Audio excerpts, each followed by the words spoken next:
मैं जो ये एक सॉल्यूशन बता रहा हूँ, इससे आप अपने हर केस में फ़ायदा ले सकते हैं। क्योंकि सबसे अच्छी खबर ये होती है आप लोगों के लिए, जिसको आप सबसे बड़ी तकलीफ़ मानते हैं अपने लिए, कि आपकी पत्नी भर-भर कर आपको कोर्ट के हर ड्राफ्टिंग के अंदर, पिटीशन के अंदर बदनाम करती है, खुलकर बदनाम करती है। और उससे आप घबरा जाते हैं कि अगर मेरी बीवी मुझे बदनाम कर रही है, तो इसका मतलब क्या है कि मैं गलत हूँ। अगर उसने लिख के दिया है तो मैं गलत हूँ। वो सबूत नहीं दे रही, इससे कोई फ़र्क नहीं पड़ता है। आप ऐसा सोचते हैं कि अगर वो सबूत नहीं दे रही है, वो महिला है, तो कोई फ़र्क नहीं पड़ता है, मुझे एडवांटेज नहीं मिलेगा, मेरी बीवी को एडवांटेज मिलेगा। आज मैं इन सारी गलतियों की वजह से, आपकी बीवी की इन गलतियों की वजह से आपको क्या बेहतरीन फ़ायदा हो सकता है, इस पर ये बात बता रहा हूँ। और इससे क्या फ़ायदा हो सकता है, क्या आप अपना केस भी ख़त्म करवा सकते हैं, जो केस में वो आपको बदनाम कर रही है? क्या ऐसी सूरत में आप उससे एक अच्छी खासी मोटी रकम वसूल कर सकते हैं, जिसके अंदर वो खुद सोचने आई है कि वो मेंटेनेंस आपसे लेगी, उसकी जगह आपको एक मोटी रकम देके चली जाएगी।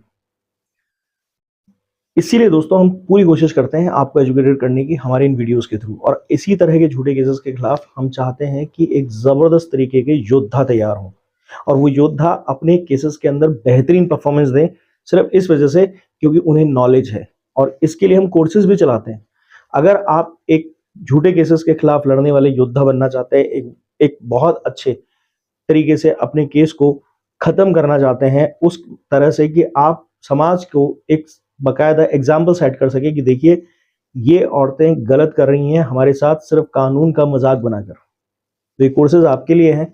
मोटिवेटेड रहेंगे, बहुत सारी चीज़ें आपको जब सपोर्ट में मिलेंगी, आपको बहुत सारा टाइम टू टाइम सिचुएशनल, आपको नए नए केस लॉज के बारे में जानने को मिलेगा। उसके अलावा जजमेंट्स के बारे में पता लगेगा, बहुत सारी रूलिंग्स पता लगेगी, बहुत सारे गैजेट्स के बारे में पता लगेगा, और ये सब चीज़ें आपके लिए फ्रूटफुल होंगी।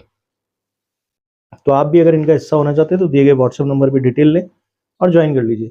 आप कानूनी समस्या में हैं, समाधान चाहते हैं, तो व्हाट्सएप नंबर पे आप अपॉइंटमेंट के लिए बाकायदा अपॉइंटमेंट बुक कराइए, और उसके बाद आपसे दिए हुए टाइम पे बात होगी मेरी। नमस्कार दोस्तों, मैं हूं Rahul Saif, legal legal channel में आपका स्वागत करता हूं। देखिए, सिंपल सी एक बात है जिसको समझाने में कुछ ज्यादा मुश्किल नहीं है। अक्सर बीवियां आपके झूठे केसेस के अंदर ये लिख देती है, आप महिलाओं के पीछे पड़े रहने वाले पुरुष हैं, नहीं लड़कीबाज हैं, या फिर एक शराबी है, जबरदस्त शराब पीते हैं, जुआ खेलते हैं, या फिर और भी कुछ गंदा आपके बारे में कह दिया जाए। कई बार तो इतना गंदा बोल जाता है कि आपका किसी महिला के साथ यौन संबंध है, या आपके ही किसी रिश्तेदार महिला के साथ आपका यौन संबंध है। ये सब बातें लिखी जाती हैं। पर आप क्या सोचते हैं कि पत्नी ने लिख के दिया है तो ये तो पार्ट एंड पार्सल है, कोई दिक्कत नहीं है।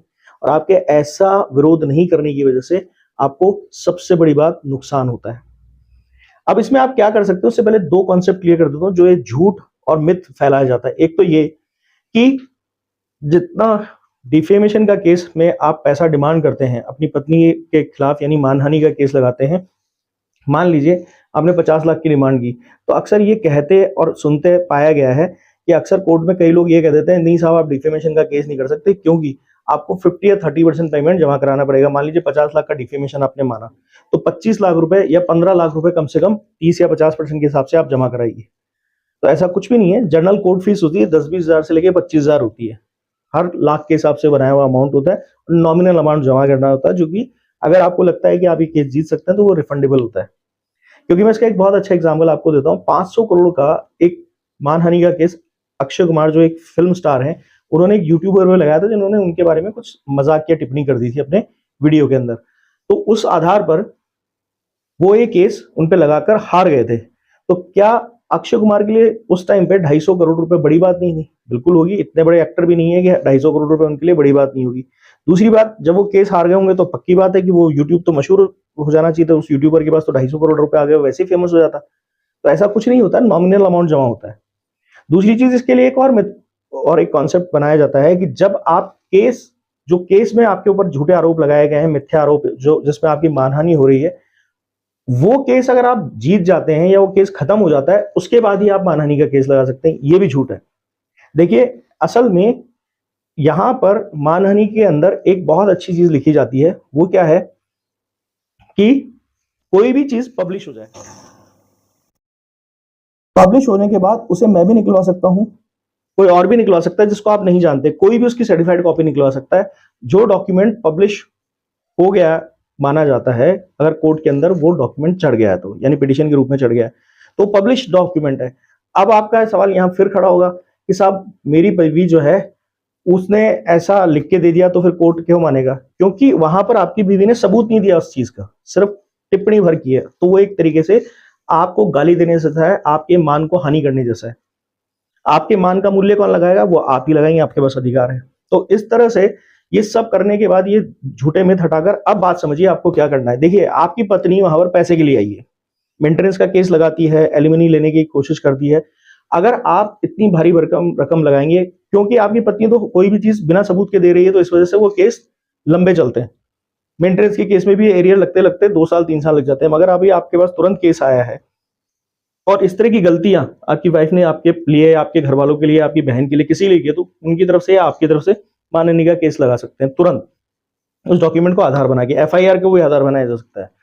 इन सब चीजों की वजह से आप जो मानहानि में मोटा पैसा उससे मांगेंगे, और क्योंकि ये प्राइमा फेसी वैल्यू पे होता है, क्योंकि आप सबूत लेकर कोर्ट में जा रहे हैं, देखिए पिटीशन में साफ लिखा है मेरी बीवी ने कि मैं इस तरह का व्यक्ति हूं और मुझे डिफेम किया है, तो तुरंत आपको 2-4 महीने से लेकर 6 महीने के अंदर उस पर फैसला करने की पोजीशन पे आना पड़ता है, क्योंकि अब उसके अंदर कोई सबूत तो मांगने की जरूरत नहीं है, एक तरफा फैसला होने के चांसेस ज्यादा है।